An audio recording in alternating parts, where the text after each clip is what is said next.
The call came at 2:17 in the afternoon, while sunlight poured through the hotel curtains like nothing terrible could ever happen in daylight. I was standing barefoot beside a half-packed suitcase, staring at my wife's scarf folded on the chair, when her best friend's name lit up my phone.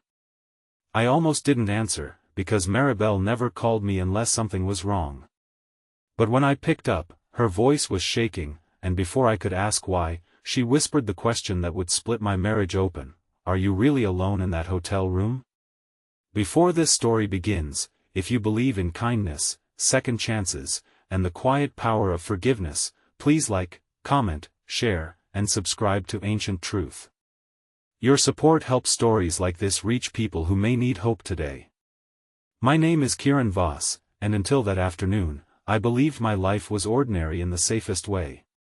I had a wife named Soraya, a small house with Jasmine climbing the front gate, a job managing deliveries for a furniture company, and the kind of marriage people smiled at from the outside.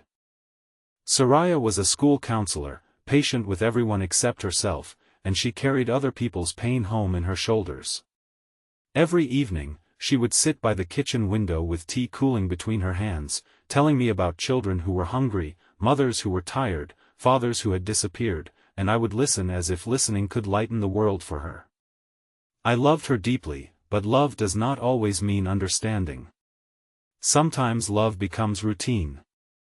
Sometimes it becomes pride. Sometimes it becomes two people living in the same house, both quietly starving for the words they are too afraid to ask for. I was in the hotel that day because my company had sent me to oversee a daytime conference for new suppliers. The hotel was bright, busy, and harmless, full of polished floors, rolling luggage, and businessmen pretending not to be exhausted. I had checked in only to change shirts after coffee spilled down my sleeve during a meeting. Soraya knew about the conference, knew about the room, knew I would be home before dinner. At least, I thought she knew. But Maribel's question carried a fear so sharp it made the room feel smaller. I told her I was alone, and I heard her breathe like she wanted to believe me but had already seen something that made belief difficult. Maribel had been Soraya's best friend since university, the kind of friend who knew old wounds by name. She had been there when Soraya's father left, there when Soraya's mother died, there when Soraya almost gave up on love before I entered her life. Maribel was protective, sometimes too protective, and I had always accepted it because I knew Soraya needed someone who guarded her history. But that afternoon, Maribel was not guarding Soraya from the world. She was guarding her from me. She told me she had received a message from an unknown number, a photo taken from across the hotel lobby. In it, I was standing beside a woman in a blue dress, both of us smiling. Beneath the photo was a single sentence: "Ask Soraya where her husband really is." The woman in the photo was Navya, a supplier from my meeting.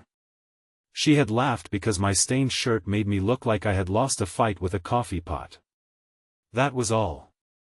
Nothing hidden, nothing shameful. But innocence can look guilty when someone frames it with poison. Maribel said Soraya had seen the photo an hour earlier and had gone silent. She had not cried. She had not shouted. She had simply taken her handbag, left school early, and switched off her phone. That scared me more than anger would have. Soraya's silence was not empty, it was a locked room with fire behind the door. I rushed out of the hotel so quickly I forgot my charger and left the scarf behind on the chair. Outside, the afternoon was painfully clear. Traffic moved slowly under the white sun, horns rising like accusations. I called Soraya again and again, but each time the phone went straight to voicemail. I drove toward her school first, then home, then the small park where she sometimes sat when grief became too loud.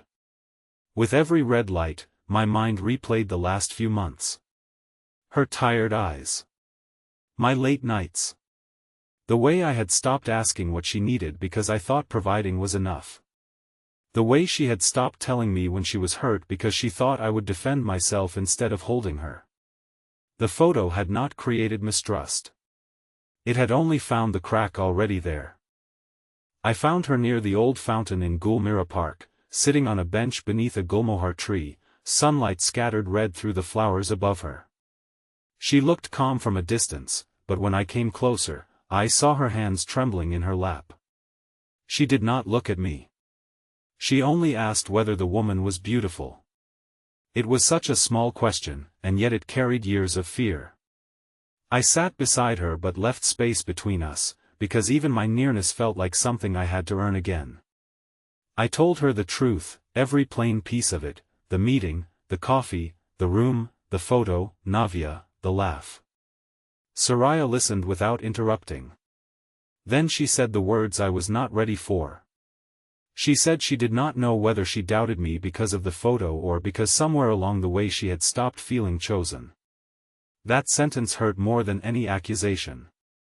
I wanted to argue. I wanted to remind her of bills paid, errands done, birthdays remembered, the roof repaired, the medicine picked up, the countless quiet acts I had mistaken for proof of love. But looking at her in that hard afternoon light, I understood that duty can keep a house standing while affection slowly leaves its rooms. I had been present, but not always tender. I had been loyal, but not always open. I had loved her, but sometimes from behind a wall built out of exhaustion and pride. So I did not defend myself. For once, I let her pain arrive without trying to defeat it. Soraya began to cry then, not loudly, not dramatically, but with the helplessness of someone who had been strong for too long. She told me she had been afraid for months that I was happier away from home than inside it. She said when I came home late, I looked relieved to be quiet. When she spoke about work, I listened with tired eyes. When she reached for me at night, I often turned over because I was exhausted, never realizing that every small distance became evidence in her mind. She admitted she hated herself for believing a stranger's message, but part of her had been waiting for proof that love always leaves. Her father had taught her that lesson young, and I had unknowingly repeated the shape of it. I took her hand, and for a moment she let me. I told her I had been lonely too, but I had hidden it behind work because men like me were taught to fix problems with money, silence, and a stiff back. I told her I missed the way we used to walk after dinner, missed the way she used to send me ridiculous photos of street cats, missed the version of us that laughed before checking the time. I told her the woman in the photo meant nothing, but the pain the photo exposed meant everything. Then I said I was sorry, not because I had betrayed her, but because I had allowed her to feel alone beside me. The change did not happen like thunder. It happened like a small window opening. Soraya wiped her face and finally looked at me. Her eyes were swollen, wounded, but not closed. She asked why someone would send that photo. I had no answer, not then. But Maribel called again while we were still on the bench, and this time her voice carried guilt. She had traced the unknown number through a mutual contact and learned it belonged to a temporary phone used by Rehan Sable, a former co-worker of Soraya's who had been dismissed after she reported him for harassing a student volunteer. He had wanted revenge, not romance, not truth, just destruction. He had seen me at the hotel by chance, taken a misleading photo, and sent it where he knew it would hurt most. Soraya closed her eyes when she heard the name. I watched anger and shame move across her face, but beneath them was something more fragile, relief that almost hurt to feel. The enemy had a name now, but the wound still belonged to us. We could blame Rehan for the match, but not for the dry grass. That was ours. We sat there for a long time as children chased pigeons around the fountain and vendors called out for cold drinks in the heat. Life kept moving around us, careless and ordinary, while our marriage stood between ending and beginning again. That evening, instead of going home in separate storms, we drove back to the hotel together.